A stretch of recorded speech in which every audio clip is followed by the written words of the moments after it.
what should you tell, or should you do or say to someone that comes out? Like if somebody came out. So there's a movie called Dear Simon. Have you ever seen it? Yes. No. You never seen it? No. Oh, you need to see it. Okay, I need to see it. So in this movie, he comes out to his mom, and what his mom says is like, "Oh my God!" It's like what every gay kid wants to hear, which was like, "You can breathe now, like you can." You know, and it was just like this, like you're okay, like you can, you're okay now, like let me take care of you now. Like there's so much like pent up frustration and like confusion, and for someone to confide in you, you go okay, like so you're good, you're gonna be okay, like affirming. I'm telling you, like that's awesome, like a safety net. But this idea that it's like, you don't have to bear this anymore. There's nothing for you to bear. Like, you know, breathe now. Like you're safe, and it's okay, and it's awesome, Not that it's okay. It's awesome that you have figured out like who you are. Yeah. Question to that. That's somebody. I think I like that answer that you gave, or like what to say to somebody.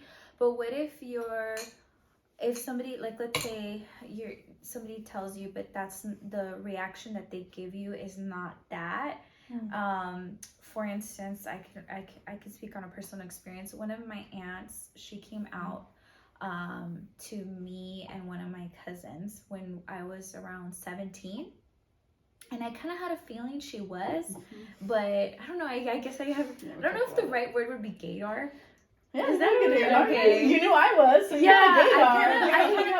kind of felt like she was, and I kept thinking like to myself like, oh, okay, like she is, but when she's ready, I guess she would tell us. Well, actually, we were the first two to know. She told me and my cousin, and so my reaction was like, you know, her girlfriend at the time was like, yeah, you know, what would you say if so-and-so was liked girls and like, you know, or like was in a relationship with, that she brought it out, you know, her like girlfriend that? was like that. And then she was there and she just did, my aunt stayed quiet.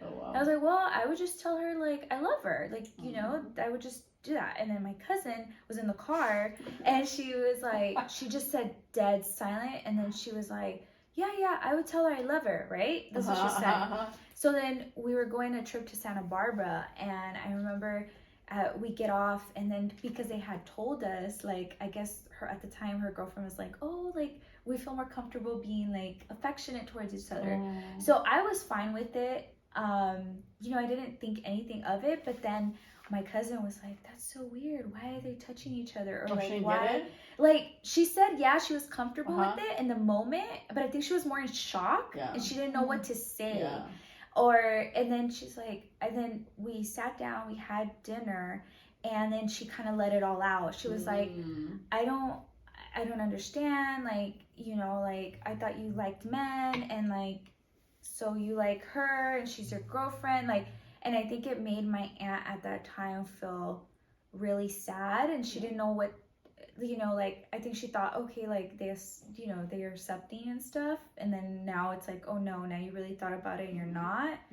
I think, I don't know what my question was exactly now that I'm thinking about it, but your story brings up something really interesting. Okay. Because I'm sure your cousin meant well. It's like nothing against your cousin, but it is not your aunt's responsibility to try to calm your cousin down. It is your cousin's responsibility to find that education on her own.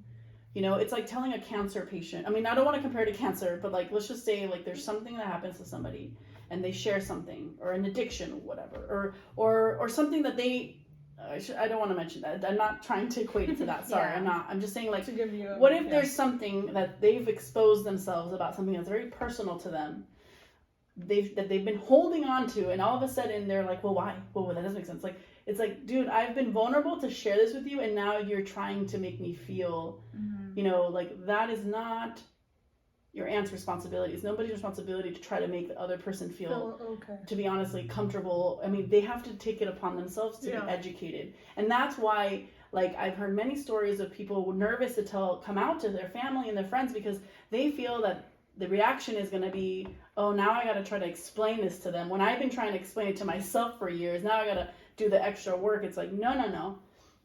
People that come out to people, it's like, it's a privilege. It's like, hey, I'm being honest with you and I'm letting you into this part of my life. And it's not my responsibility for you to try to figure it out. It's your responsibility because this is who I am and I'm not changing. And I've probably it's taken me a lot of courage and time to find the words and find the courage to tell another person. So that's what I would say is like, if you are the other person who's like, oh, I'm not sure, I'm confused, that's okay, that's valid. Because you can't understand it. You're not that identity. So, so it's fair that you may have questions, but it's not the other person's responsibility to answer them for you. I think you need to do the due diligence and make that effort to make the education.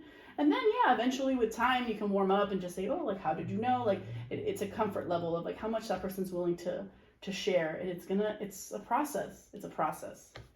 I agree. It is a process. I totally agree with that. Because what we're doing is we're changing the narrative of thousands of years. Like, we're trying to catch up. Like, so I think it's fair, in my opinion, it's fair when things like with my family took time.